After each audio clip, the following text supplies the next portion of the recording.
Allegiance. Pledge allegiance to the flag of the United States of America and to the republic for which it stands, one nation, under God, indivisible, with liberty and justice for all. Public comment, I assume we don't have any. Approval of the June 6, 2023 Public Safety Committee meeting. Motion by Supervisor Marash, second by Supervisor Wilhelm. All in favor? Aye. Any opposed? Motion carried. If there's no objection, I'd like to move agenda item 7. Hello? 7, go ahead, Bruce. I have no sound. We can hear you, Bruce.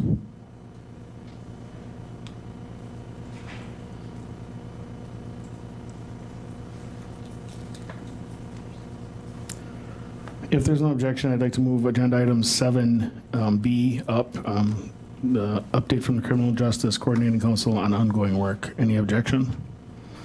Then with that, Judge O'Neill.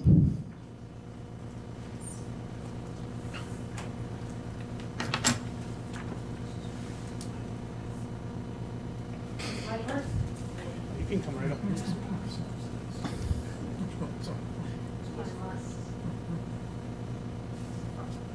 So welcome, everybody. For those of you who do not know me, I'm Suzanne O'Neill. I'm a circuit court judge up in Branch 1, and I'm the chair of the Criminal Justice Coordinating Council. I have enjoyed that position so much. I'm working with Mr. Leonard here. So as you may be aware, the Criminal Justice Coordinating Council was pretty much reinvented about a year ago or so, and we've been meeting on a regular basis pursuant to our bylaws. And I just wanted to kind of update you on some of the items and works that we've been doing. So I think you can see up on your screen the work plan that we have adopted for the 2023 calendar. Number 1 on that was the task of creating a white paper regarding defense attorney recruitment. I'm sure you are well aware that in Marathon County we have an attorney shortage across the board as to any type of cases, personal injury, family law, but particularly as it comes to criminal defense. And it's impacting how we're able to process criminal cases through the county. Obviously, that's of great interest to all of us to make sure that defendants are prosecuted as swiftly as possible so that victims can get closure and the community can remain as safe as possible.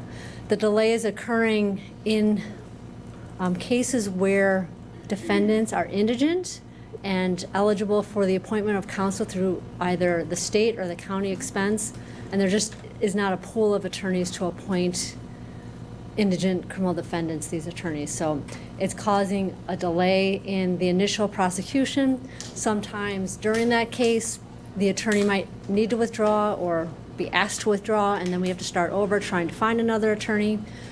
So we are trying to come up with ways to recruit attorneys to take public defender, or I should say county appointed cases.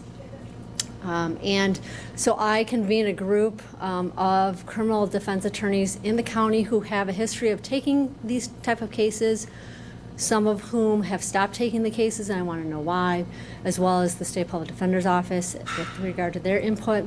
We've identified about 10 ways in which we think that we could entice attorneys to come to our area and to take those cases. Some are really simple. When I met with the attorneys and heard some of their complaints as to why it's difficult for them to do the cases, they're simple fixes.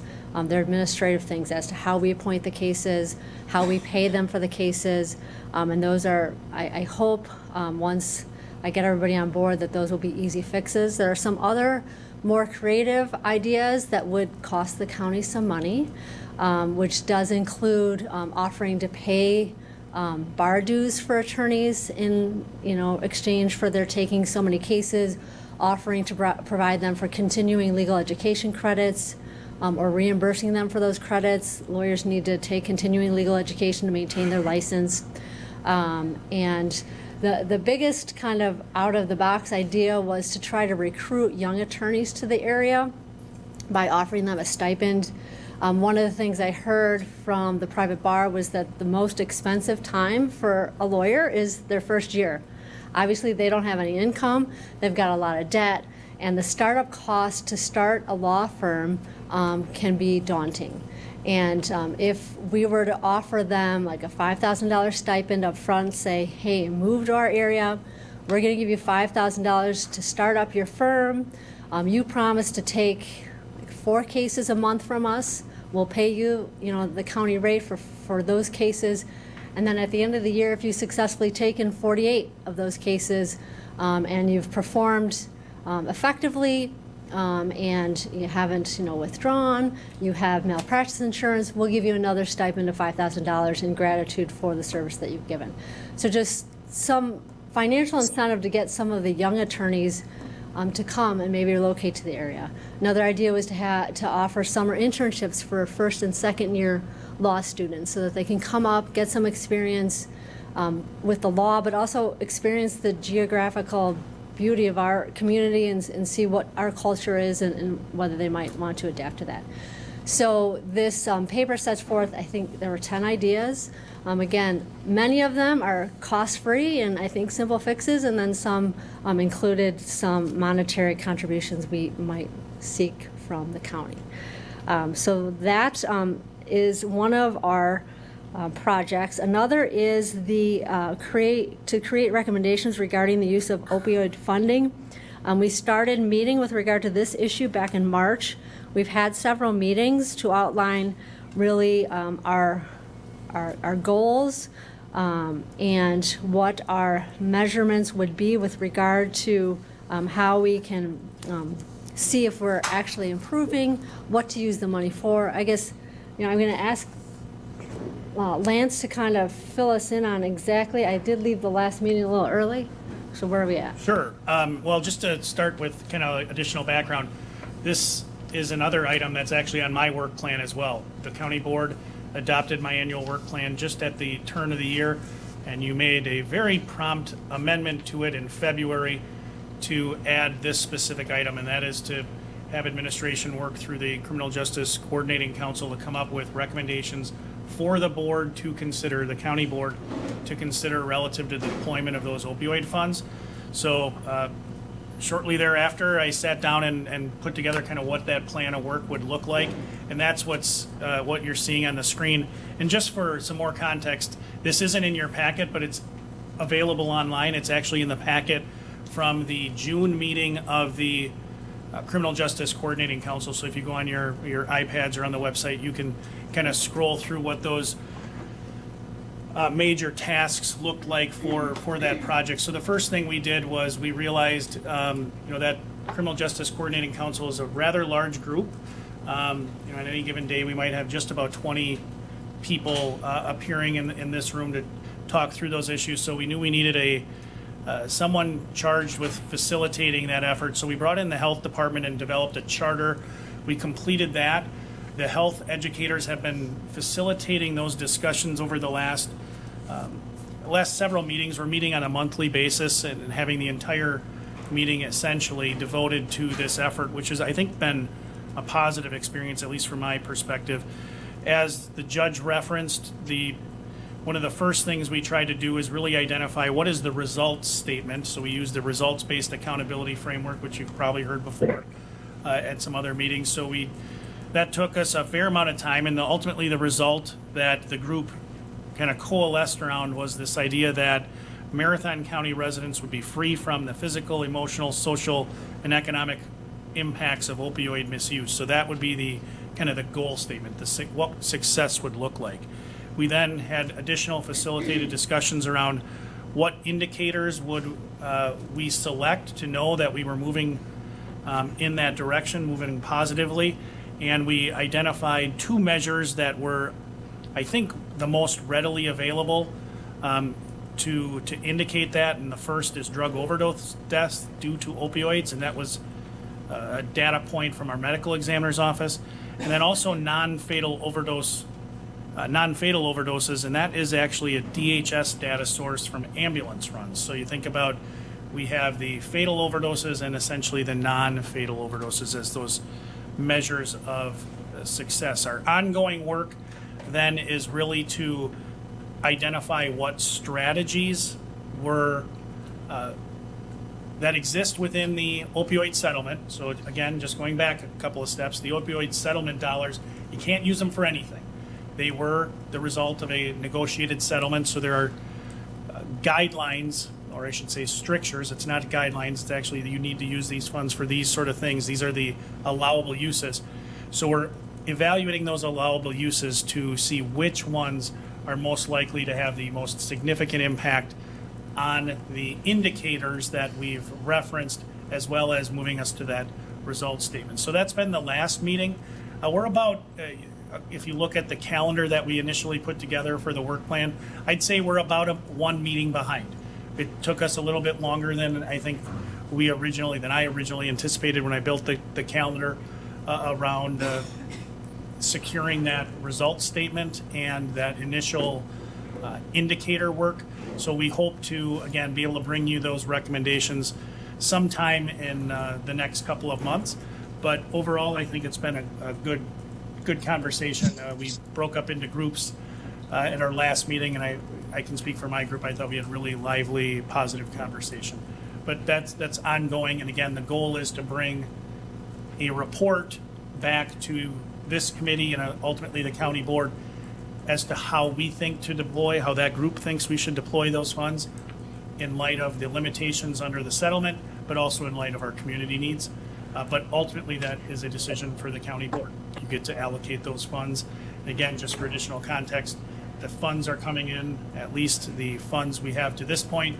The settlement was providing for about 18 years of those payments to be envisioned coming in. Certainly, circumstances could change if a company declares bankruptcy or for some other reason is unable to make those payments. That's something the board should be aware of, but that's kind of the background and where we are. I don't know if that's what you're looking for. Yep, thank you. So then moving on to our next goal or task was the completion of the RFP process and vendor selection for justice programs. As I'm sure you're aware, we have three justice programs that are funded in the county currently, that being the pretrial supervision program, the diversion program, and the treatment court. The RFP went out earlier in the spring. We have received we've selected 2 vendors for interviews. We've conducted those interviews. We have met to review their written proposals, to discuss their oral presentations. We have another meeting scheduled for next week to really go through and finalize our scoring of those applicants. And the contract would be awarded for services beginning January 2nd of 2024. And we certainly hoped to award the contract then in July to give that program at least 6 months' notice to try and get ready to implement those services in the county. Ada Correctional Services currently provides servicing those contracts. They are one of the included, and we are, again, going to meet to discuss. I think Lance plans to do some reference checking and talk to other stakeholders throughout the state to see how the 2 applicants have worked in other communities, and a final decision should be made by the end of the month, with contract negotiations then hopefully not lasting too long. Anything else you wanted to add to that? I would just emphasize hopefully. Hopefully not lasting long. But I would say one other thing. I mean, so I am doing the reference checks. We did request some additional clarification from each of the vendors on some specific areas within their proposals and their presentations. I think it's reasonably likely that we might take a different approach. At least it's going to be something I'm very confident we're going to discuss, and that is splitting the contract. Historically, it's been a single vendor. I think there's a potential for us to to split that, but it's going to depend on the reference check certainly and the proposals that we've received and the conversation of the partners. And then item 4 was the data officer position. Lance, how's hiring going? It's going very well. We actually have second interviews scheduled for later this week. We had, I believe it was 12 applicants, so we conducted the first round of interviews. And we will proceed following our second interviews. We have a second interview panel wholly separate from our first interview panel. I'm confident from the final 2 candidates that we have that we'll be in a very good position either direction we go. We are a little bit, as you can tell from the calendar, a little bit behind. I'd hoped to have a start date of the middle of July, but I had some other things come up. I would anticipate that, again, we're having those second interviews this week. Certainly by next week, we will have conveyed an offer. Excellent. And then the last major goal that we had listed was juvenile justice back to school refresher presentation to the council. That is set to occur in September. Last school year, the county implemented a revised version, modified version of truancy court. Historically, Marathon County had a robust truancy court for a decade plus. That closed during the pandemic for obviously various reasons. And then when schools reopened, that first year was somewhat still in flux, and we really wanted to modify and improve the truancy court model. It had kind of become just, kids appearing in court, and the judges didn't feel like there was any meaningful opportunity for change there because 40 kids might be summoned in for court that day, and you had less than 5 minutes with each student, and there really never felt like there was an impact of change. And trying to make it more meaningful, we had met with the schools in the winter and fall of 2022 to discuss how we might be able to improve the process to impact the students more positively. The schools were great. They took on a lot of additional work with regard to the kids before they're referred to truancy court, so that by the time they get to truancy court, we now only have a handful of kids instead of 30 to 40. We might have 5 in a week, and that's because they've already met with the school leaders on at least 2 to 3 occasions before they even get to court to try to identify what's preventing these kids from getting to school. Because it's always more than I just don't want to go to school. There's something going on at home or in the community or school itself. And so the schools are really trying to identify what the problem is, try to address the problem outside of the confines of court.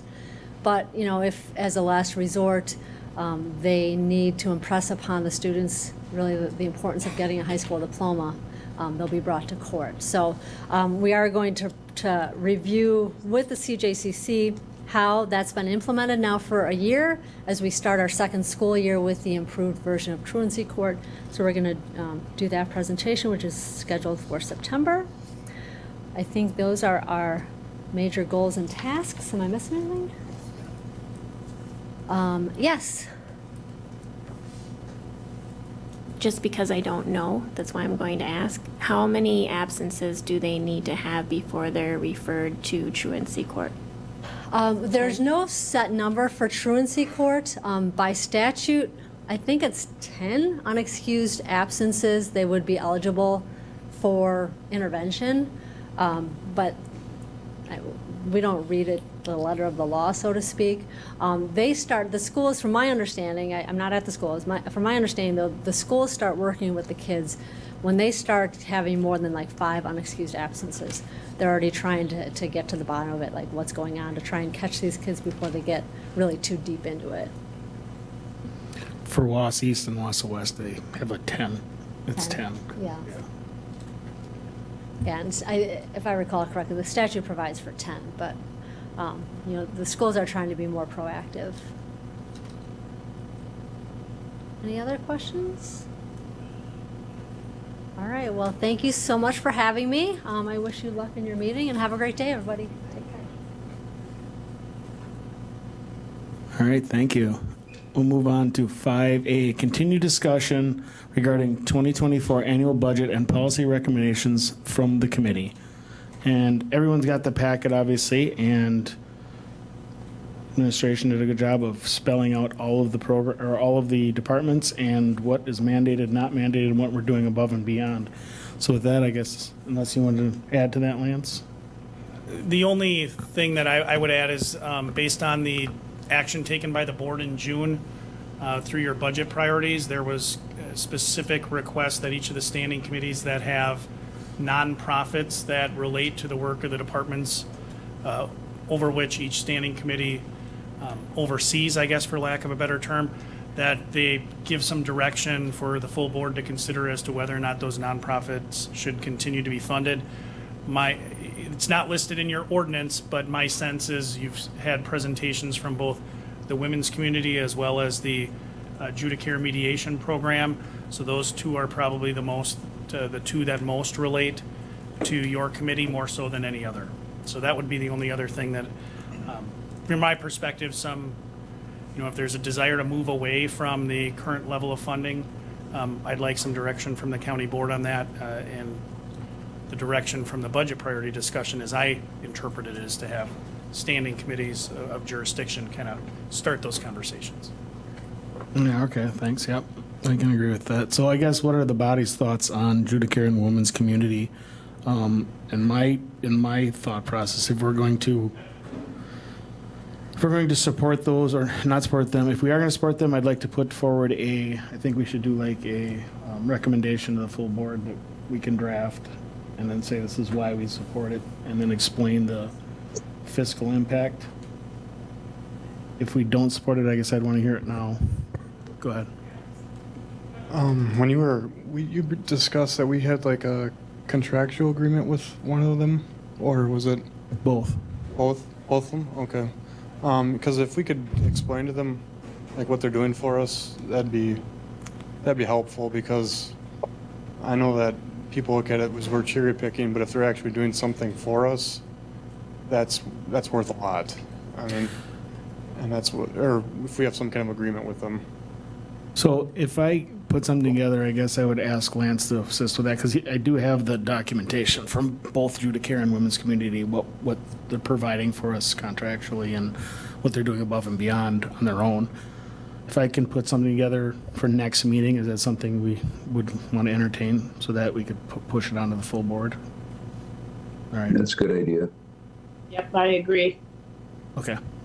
If I could ask a question, would it be helpful, I can go back and find the specific meetings, because you have had the women's community come here before and give a presentation, as well as Judicare. I can find those recordings and send links to the committee members to watch those before, so you can evaluate the resolution you're referencing. Yeah, and I might have those also, because I believe, but yeah, we'll send that out and then we'll get, When we give something to the full board that this is why we're going to be doing this, not just we're giving them money.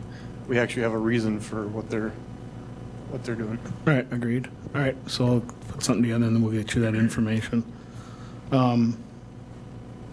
Is there anything else we would want to discuss on both 5A1, 2, I'm sure you've seen the rates and fees, and understanding the department's use of levy? Are there any questions or concerns or comments we'd want to make at the standing committee level right now? Well, Lance mentioned earlier about the fees that we talked about for the diversion program last time, and we will discuss that according to him next month, I believe. Ruth is in the back, Ruth and Teresa. I think that's correct, right? You guys thinking next month we could have that discussion? Is there anything further we'd want as discussions on any of these you see, or look through them further? Like it shows you all the things that these departments are doing. I mean, obviously pay special attention to like the district attorney, victim witness, if you go to that one, and then you go to the sheriff's department. Those are all fall under this committee. You're seeing something on there that they're doing that are, let's say, non-mandated, you don't think we need to be doing? I mean, I looked through them and, been doing this a long time, so I didn't see anything that really stuck out in my head, but if there is something we need to discuss. Well, nothing stuck out for me except what I brought up. However, I would like to open it up to staff if they have something that, because they're doing this every day, I'm not. If they know, like Ruth said last month, this fee is causing delays and actually costing us more than we're taking in. If we have more things like that, we need to know about it. So I guess I would appreciate hearing if there is anything else that we need to really evaluate. Okay. Fair enough. I think that's a really good idea. I agree with Supervisor Marash. All right, we'll send something out to the department heads that are under this. Can I ask a follow-up? Go ahead. You know, what I'm hearing you say is kind of asking staff not only what programs or services or fees do we have that are opportunities for change, but would it also be helpful if there is a program we believe that would be a good investment to start, that it might cost more money, that, I mean, we ask department heads to do that, but I can make a very expressed ask. We have a meeting on Friday, a department head meeting, and say, hey, I want to know if there are programs that we could make investments in, new programs or existing ones that would benefit the county, to your point, that bring those to the standing committees as well? Personally, I would appreciate it. Sure. You're good.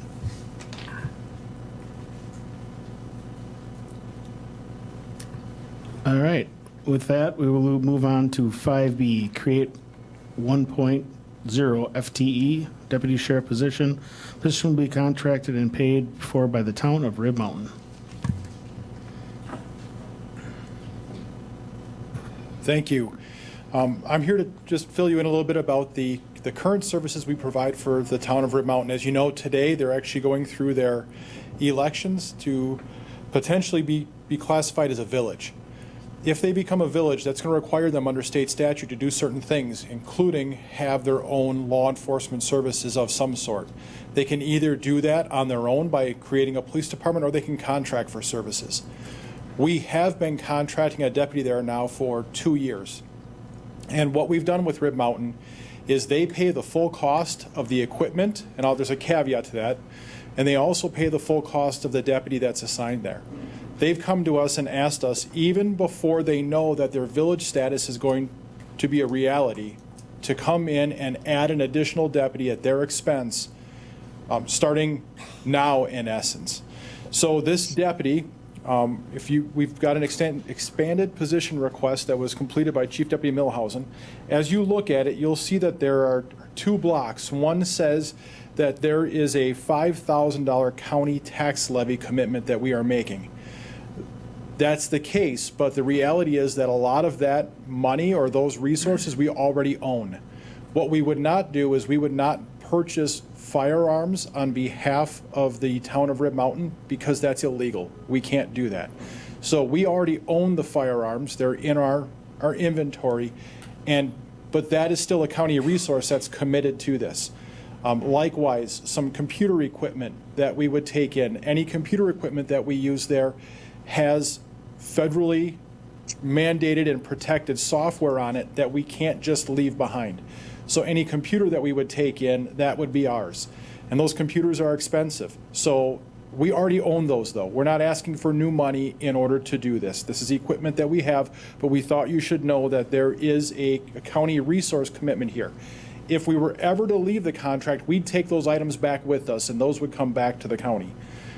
The $164,663 outside funding that you see there is made up of 2 parts. One is about $114,000 that covers the cost of the deputy, all of the benefits that they receive, and there is a buffer in there to ensure that our costs are covered. In addition to that, they have set aside $50,000 for the purchase of a vehicle and the outfitting, striping, and some of the maintenance of that vehicle.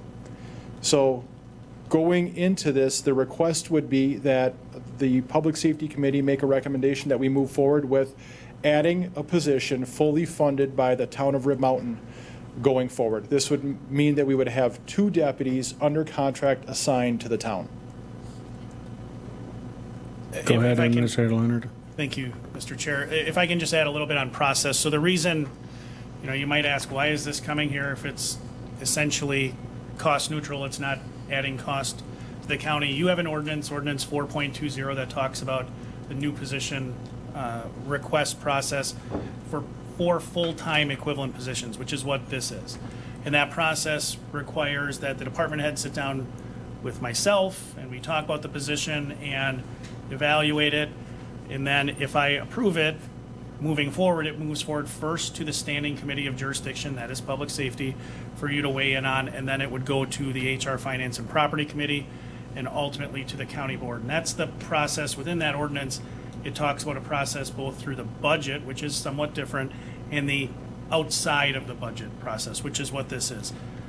I'll just say I fully support this. I think the thing that the sheriff referenced about the cost is important, but I think also the part of the partnership with the soon-to-be village that is positive is that it's also a real big advantage for the county, because if there is otherwise we're doing patrols, what do we have on, 6? Is that 5 to 6 typically. throughout the county? If we have an event that requires a deputy kind of vacate their current space or provide aid to somebody else, we have that extra person on staff that we can use to do that. So when we have events that require more than one deputy to respond, it's a real good kind of asset to have. And Rib Mountain has been very amenable to that. They understand that. So I think it's certainly a good thing. Rib Mountain wants kind of that higher level of service based on their significant population they have and the requirements that should they be afforded village status, they're going to have that obligation. This is a way for them to do it in a way that is cost beneficial for them, but also every other member of the county. This isn't just a good thing for Rib Mountain in my assessment. I think it's a good thing for the county as a governmental entity and a good thing for residents generally. So I certainly support the process moving forward. In terms of kind of next steps, then we would just, if it goes through this committee, approved through HR, Finance, and Property, and ultimately the full board, we do a new recruitment for a deputy position, which we do those on a fairly regular basis, have a standing recruitment process. But that is from the, why is this coming here, as a part to, the sheriff has articulated kind of what his perspective is. I'm just telling you on the operations side why it's before you. I'll move, we go ahead, Matt. Have a motion to go ahead by Supervisor Lamont. Second by Supervisor Opel. Any further comments, questions? All in favor? Aye. Any Aye. opposed? Aye. Motion carried. With that, I guess you might as well stay up here because I'm going to move up 7C if there's no objection.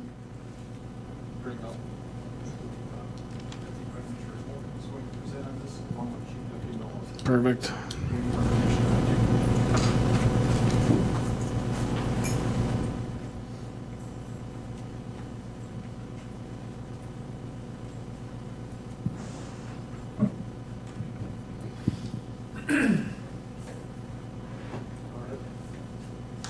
Thank you, sir.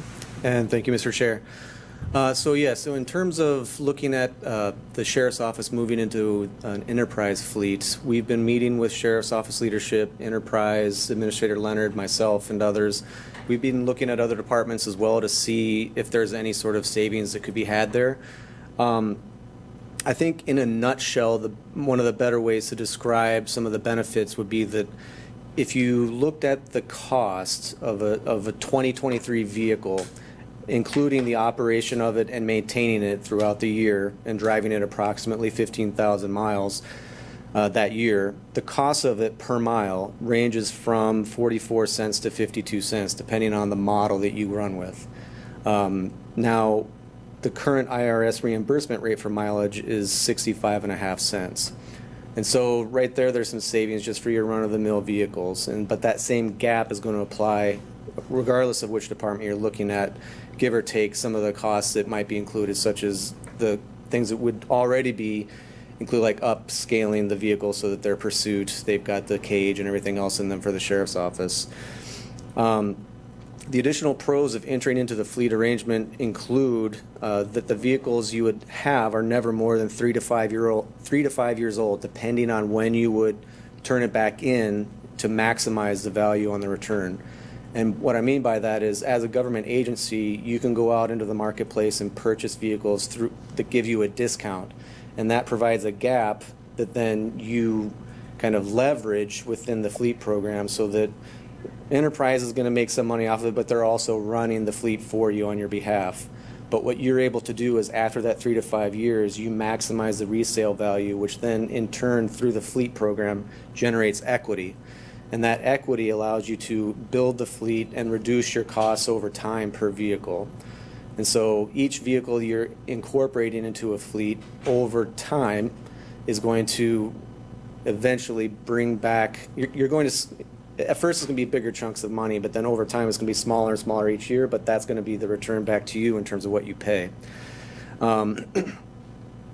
The other parts of this are that, regardless whether it's a sheriff's office vehicle or if like facilities has vehicles as well, CPZ2, is that you've got increased safety features, more reliability and safety in general, and that you're not driving something that may have some sort of maintenance problem or some other safety issue that's not resolved or comes to you at a higher cost. The vehicles also benefit from more of the latest technology, better fuel economy, and so on down the line, as you would suspect, by kind of renewing that fleet on a regular basis, so that you're never having old vehicles or driving them into the dirt like some of us may do, like I've done with some of my vehicles in the past, or like we may have done in the county as well. The operational costs are really down to fuel and regular maintenance. So that's your annual per cost broken down per month. So you're making a monthly payment, but that payment gets folded into the resale cost, so that again, at the end of the day, you're recouping funds that then build the equity to make the fleet management easier. And that's also easier on the budget, in the sense that because you're with rolling stock, we know that the funding there has been in the same place for quite some time. So this would also be able to leverage a similar amount of funding to get newer vehicles sooner, rather than buying 4 or 5 or 10 new vehicles every year, or if it was a single department, 1 to 2 new vehicles per year. Over time, the operational cost per vehicle decrease because through this concept and approach that Enterprise brings to you. As part of the overall management of this, the Enterprise would meet with the Sheriff's Office or any department that gets into this, like facilities and CPZ are now, at least twice a year to gauge progress within the fleet management system. And this is all automated online. You can get on the website and see which vehicles you have, what their mileage is. Like I can get in and show people where we're at within the system. But you meet with them at least twice a year to gauge your progress, also to identify opportunities, because potentially the resale value or the maximum potential resale for that vehicle could happen at year 3 versus year 4. So you're touching base with them at least twice a year to make sure that you're not missing an opportunity should one arise. And that's also to update the year-to-year planning for each fleet. So each department's going to kind of have its own needs based on the types of vehicles they have. So if it's the Sheriff's Office, it could be a 3-year cycle, it could be a 4-year cycle. That's going to be driven by mileage. Some vehicles may get more mileage in a given year than others, but that's also something we can handle internally by reshuffling the deck, so to speak, so that Deputy A doesn't necessarily drive that same vehicle each year if Deputy A is putting a lot of miles on. We can switch that vehicle out so that across the fleet you're balancing the miles, so that when you resell, you have all of them coming to that maximum value capture at the same time. The other part about this is that Enterprise has a deeper knowledge and understanding of the industry, which it should not come to surprise any of you. And that's more important now than ever, because the timelines used to be pretty predictable in terms of when car producers would be bringing new vehicles online, when you'd be able to get shipments in. You know, we've seen, especially during COVID, but even since, where some, like I'll just give you an example, I think it was 2 years ago, when I was at Portage County, that we didn't get our shipment of new vehicles because they weren't making it. And so it was, I think Marathon County got theirs by the skin of their teeth that year. But nevertheless, the point is that predictability of a regular schedule for car manufacturers isn't there anymore. So having somebody who's got their thumb on the pulse of that is important for moving in this direction. The other part of that is that by leveraging their knowledge and expertise, you're again getting back to the point where they're going to help you maximize the value, because they need it to work for them, but we also need it to work for us. And when I say maximize value, again, that's building equity over time. An important part of this is that if the county moves into this direction, we're not obligated to continue. So if at some point down the road you say, well, hey, this has been nice, we want to stop, or we just want to run these vehicles into the ground, you can do that. So you're not locking yourself into something that you have to do. That being said, when you start moving in this direction, you're also going to, for instance, this year, if we had 9 vehicles moving in, we have them now. So we would be essentially selling them to Enterprise, generating a sum of money that then would subsidize our start of the fleet program. And you could look at it really simply to say that those funds would allow you to pay for those 9 vehicles for the first 3 years of the program, zero cost to the county. But if the county says this is a good direction for all the reasons that we're looking at here, then what you could do is also take that funding and stretch it out so that you build the fleet and get to the point where you're allowing it to subsidize each year's entry of vehicles into the fleet, so that it's not going to be paying the entire amount for those 9 vehicles in the first year, but a smaller portion that also allows you to add new vehicles so that you build the fleet faster.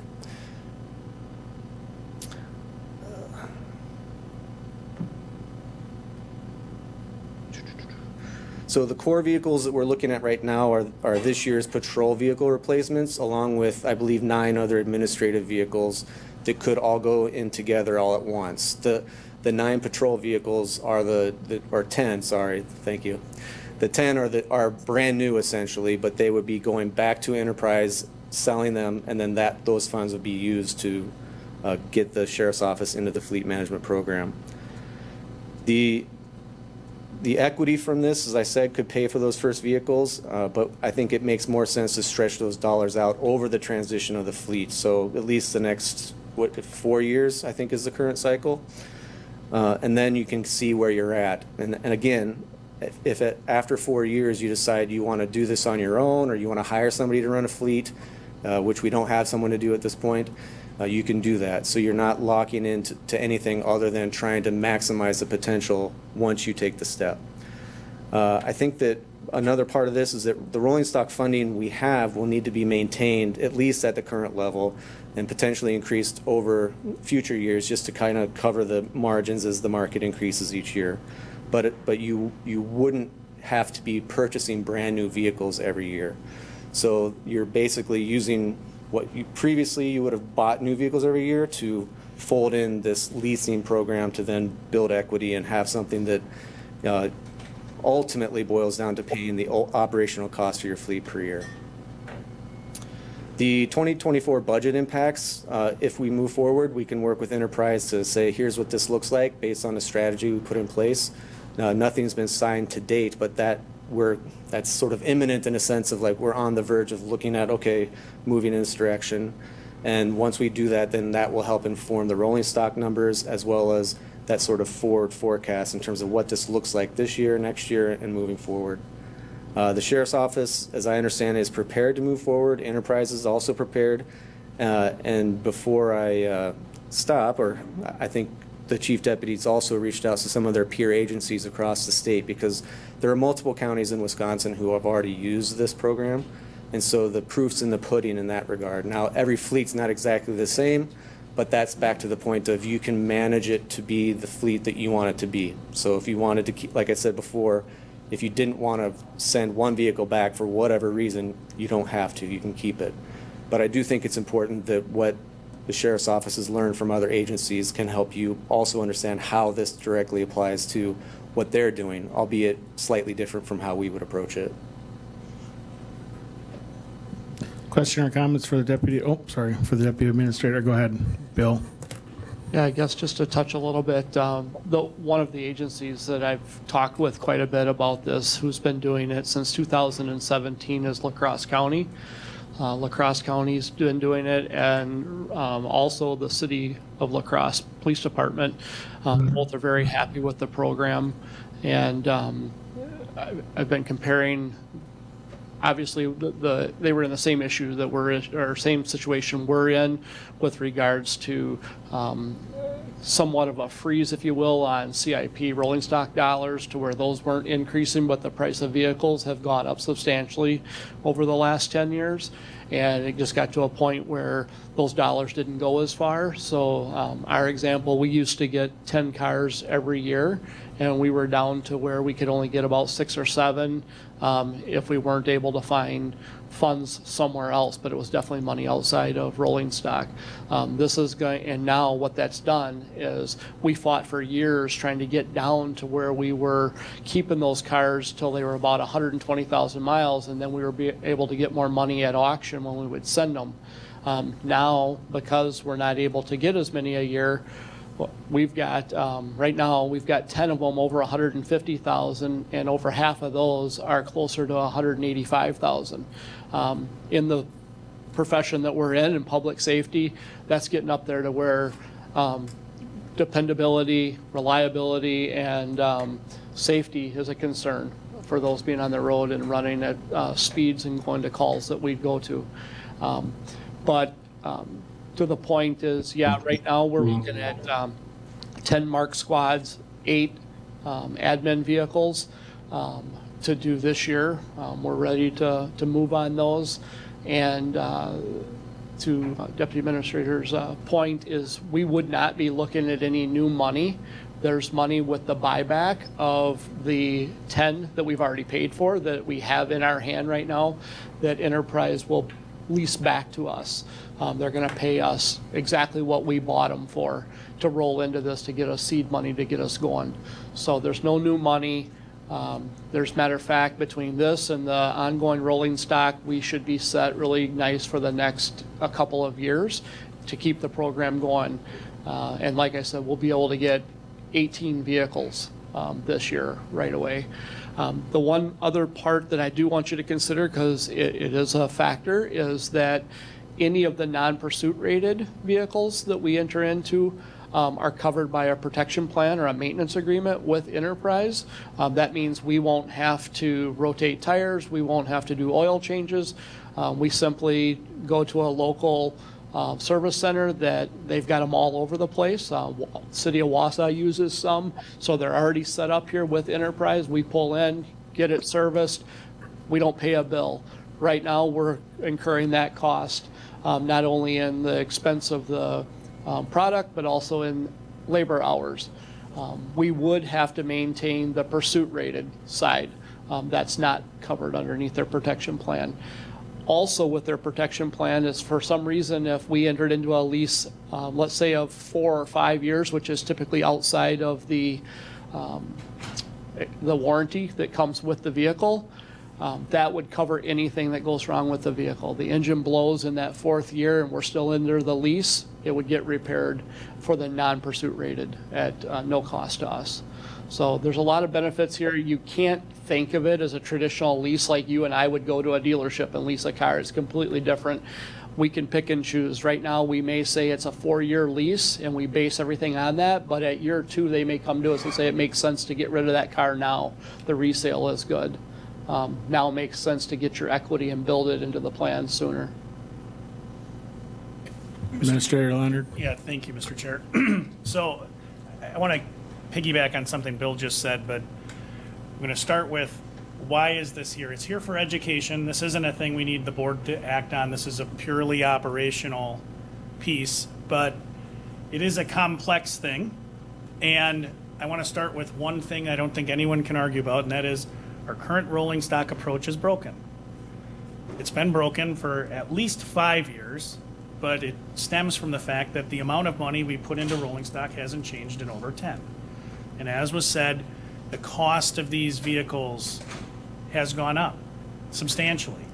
And when you're not putting more money in, you're making choices, all of our departments are making choices like what Chief Deputy Milhausen has referenced. So this is a new way of thinking about it, but it's confusing.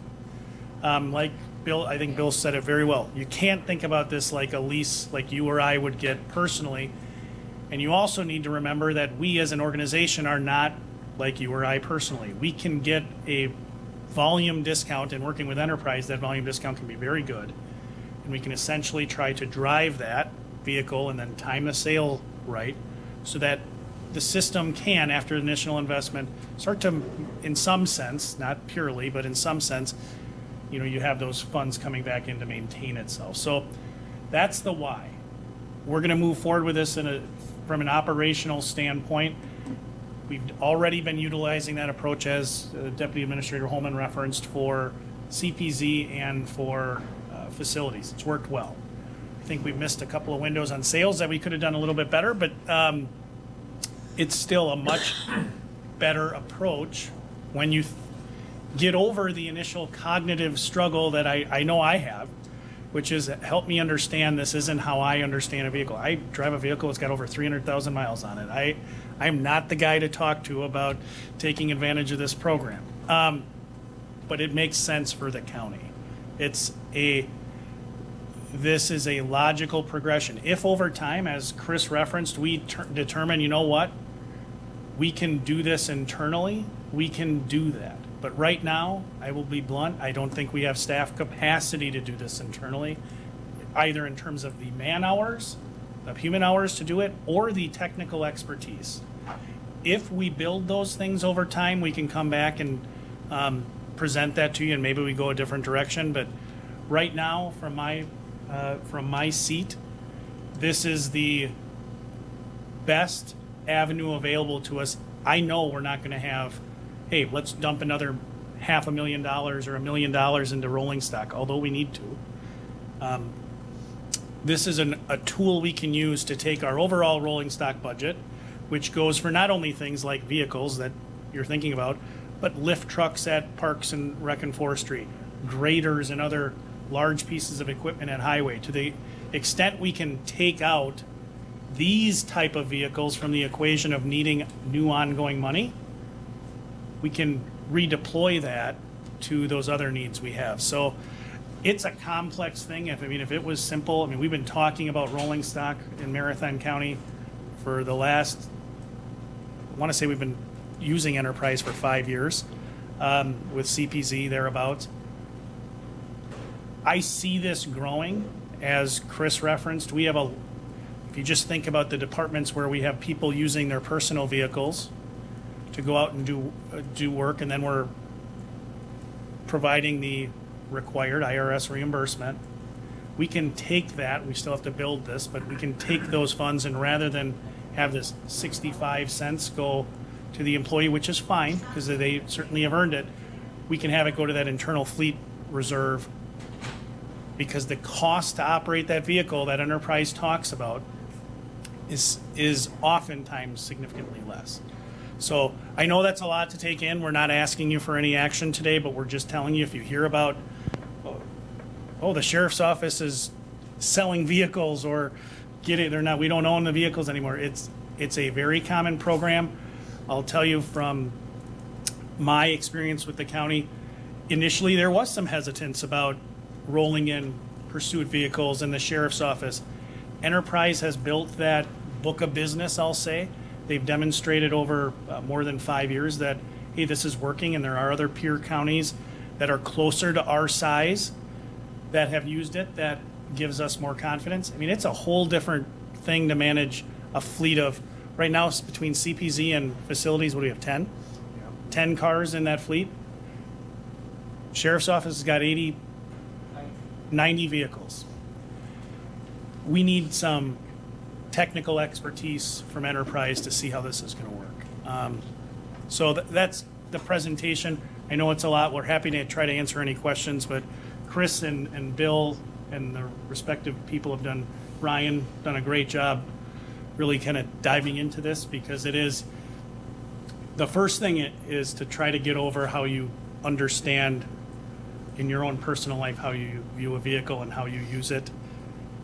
To really look at this system, it's an asset, and when is the best time to sell it? Driving it till it's you buy it for $30,000 and you drive it for $125,000, and you are able to turn around and sell it for, $5,000.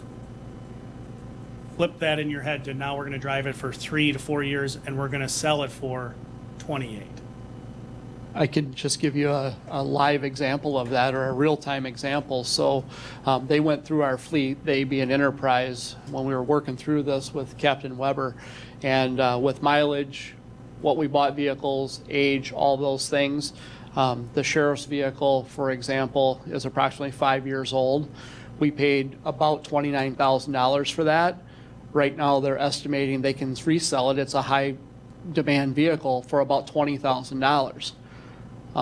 We would never get that, sending it to auction. But through their avenues, their strength in selling and their networks, they can do that.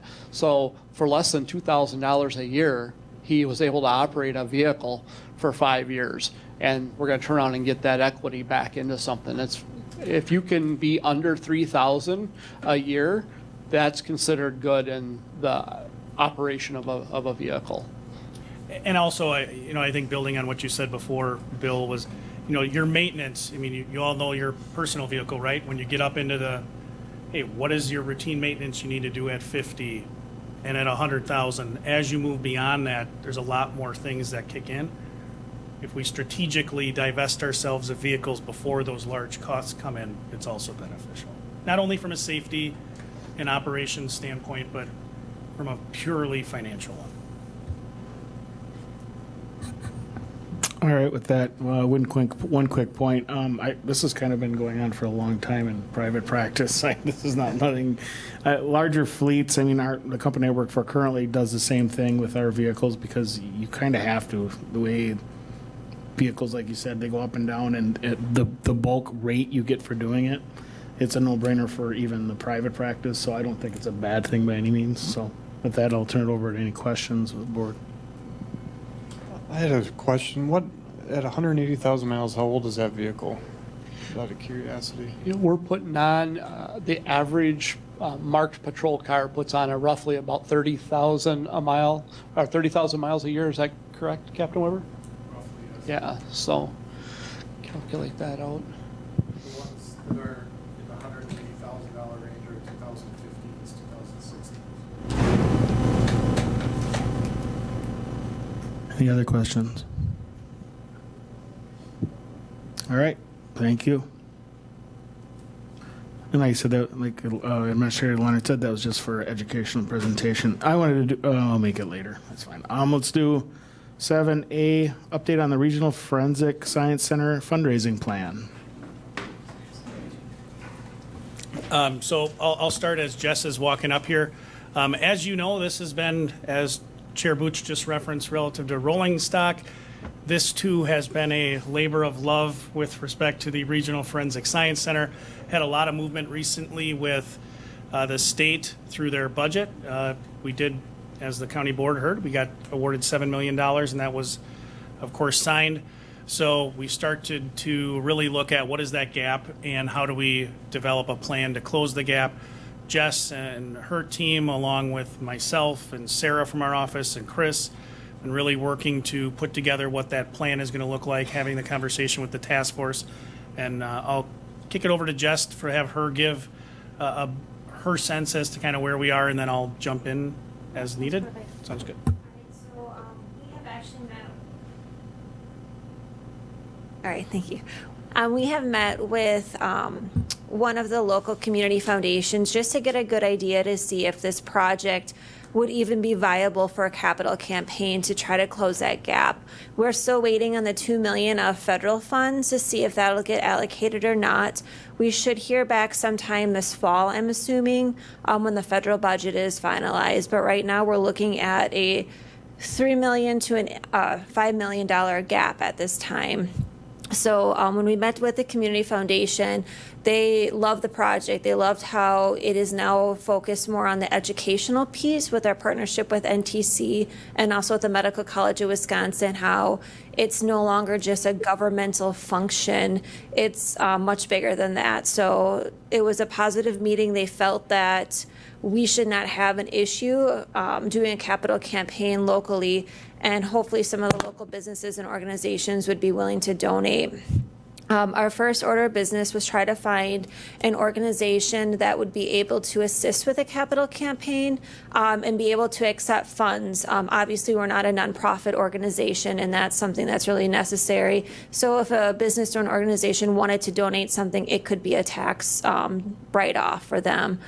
We are in the middle of talking to the Community Foundation. They were also the foundation that supported the North Central Healthcare Community Pool for their capital campaign. They're willing to assist. We're finalizing the application. Right now, that should be done by the end of this week, we're hoping, and then their meeting is next week on the 21st to decide if they'll accept our project and application, but it does sound promising. We're also looking into our next steps as to what we would like to do. Right now, the initial plan is to hold a community-wide presentation to a lot of our key organizations to highlight what the project has to offer, what our long-term goals are, and talk about the funding gap at that meeting. Anything else? Sure, just to build on that, the other thing I think that has been positive since our last task force meeting was the idea to form some informal work groups particularly amongst staff from the county and then also North Central Technical College. So of course fundraising is a key component, but also marketing, having some individuals working on putting together the materials first and foremost for that meeting that Jess talked about, but also just for general community awareness for the project. As Jess said, we're really close with the foundation. We're working through that application. That was a very positive meeting I had with the director of the Community Foundation, and I will tell you that the arrangement that they proposed to essentially be the collection agency for those that community fundraising effort strikes me as a positive one financially. Certainly the county can take donations. You have the ability to do that through your ordinances, but it requires the county board to take individual action with respect to each of those donations. Having the Community Foundation do that is a much more streamlined process. They can accept the balance of those donations, and then we can have the board do that in one formal action. So the next step is really to put together all the things, all the prerequisites we need for that community meeting as we continue to work through with North Central Technical College to develop the MOU relative to the operation of the site, put some more meat on the bones of the, pardon the pun, to the land transaction that we would have for the location at the NTC site. But overall, it's been a very positive. Dr. Warden from NTC and Dr. Dotson from the Medical College of Wisconsin are certainly going to be a big part of that community meeting. But that's kind of where we are. Task Force Chairman McEwen has been very active in those discussions. Certainly going to be a lot of work, but our timeline is really that we need to have that funding kind of in hand or very near in hand before we put out those requests for bid, which is looking in January or February. Our conceptual design has moved into schematic design. Remember, the county board approved the utilization of a portion of that $2 million funds, $2 million of ARPA funding to move forward in that direction. Those two have been positive discussions with the architect, Jess, and her team, as well as some other members went and toured a potential site for some inspiration for design. They did that yesterday in Hennepin County. So again, moving in the right direction, hoping to first and foremost maximize the contributions that have already been made by the county, the $2 million, plus some in-kind donations. A couple of years ago, we purchased, just for one example, we purchased a large cooler system for mass fatality preparedness. We can redeploy that to the facility, so we're making sure we have all of those things. We're going to move over to the new facility to maximize our local match, which is required under that building commission grant that was approved by the state of $7 million. So happy to answer any questions, just keeping you guys informed. And if anyone is the benefactor to $5 million that you don't have otherwise planned for, happy to put you in contact with the Community Foundation to support the project. Questions? All right, thanks, Jessica. All right, 8, next meeting date and time, announcement of future agenda items. I had a quick question for 5. Policy issues discussion and potential committee determination. Shouldn't that be potential committee action? Do we have to have that in if we're going to put action on something? Or is determination good enough? I would interpret determination as equal to action. Okay. So I think it's fine. I just wanted to make sure. I think that changed. All right. A, committee members are asked to bring future ideas for discussion. Anything? If not, send to me or Lance. The next meeting, Tuesday, August 8th, 2023 at 1:30. And then I will take number 9. Move to adjourn. Motion to adjourn by Supervisor Mask. Second Mask. by... Well, I didn't know if I should take you or Al. So second by Al. Any opposed? Or all in favor? Holy cow. Any opposed? Motion carried. Thank you, everyone.